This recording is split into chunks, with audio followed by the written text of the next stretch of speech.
Chicken কার না পছন্দের একটা জিনিস বলো তো? হ্যাঁ, আমার তো ভীষণ পছন্দের একটা জিনিস, সেটা যদি হয় জল ছাড়া কষা কষা, তাহলে তো কোনো কথাই হবে না। চলো তোমাদের সাথে সেই রেসিপিটা আমি শেয়ার করছি। এখানে আমি 700-র মতন চিকেন ভালোভাবে ধুয়ে তার জন্য মশলা করে নিচ্ছি। মশলাটা আমি আগেই করে নিয়েছি। এখানে আমি প্যানটা বসিয়ে দিয়েছি, প্যানটার গরম হয়ে গেলে তেল ঢেলে দিচ্ছি। তেলটাকে কিন্তু ভালোভাবে গরম করে নিতে হবে। তেলটা গরম হয়ে যাওয়ার পরে তার ভিতরে আলু দিয়ে দিচ্ছি। আলুটা দিয়ে কিন্তু ওপর থেকে একটু লবণ দিয়ে দিতে হবে, তাহলে কিন্তু আর তেল ছিটবে না। তো আলুটাকে লাল লাল করে ভেজে নিতে হবে। ভেজে নেওয়ার পরে কিন্তু আলুগুলোকে এক এক করে তুলে নিচ্ছি।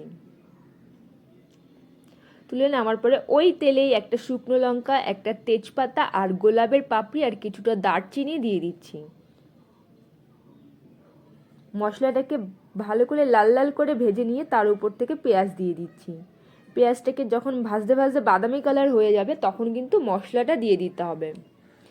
পেস্ট করা মশলাটা এখন আমি দিয়ে দিচ্ছি।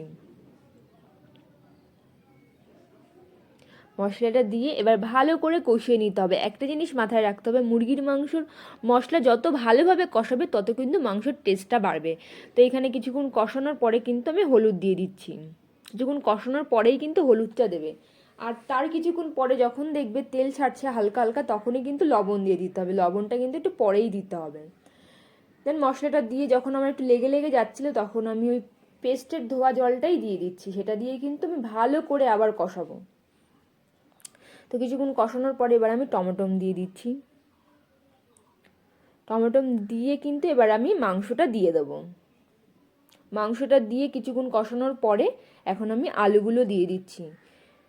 আলুগুলো দিয়ে কিন্তু ভালোভাবে কিছুক্ষণ হাই ফ্লেমে কিন্তু কষাতে হবে। দেন গ্যাসটাকে একটু কমিয়ে আমি এখানে ঢেকে দিচ্ছি। এই মাংসটা কিন্তু ঢেকে ঢেকেই রান্না করতে হবে। মিনিমাম 25 থেকে 30 মিনিট কিন্তু ঢেকে ঢেকে রান্না করতে হবে। দেখতেই পাচ্ছ, ঢেকে দিলে কিন্তু আস্তে করে জল বেরিয়ে যাচ্ছে মাংস থেকে। তুমি যত ঢাকবে ততই কিন্তু মাংস থেকে জল বেরোবে। আমার কিন্তু সেই জলে কিন্তু আমি পুরো মাংসটাকে কষিয়ে নিয়েছি একদম।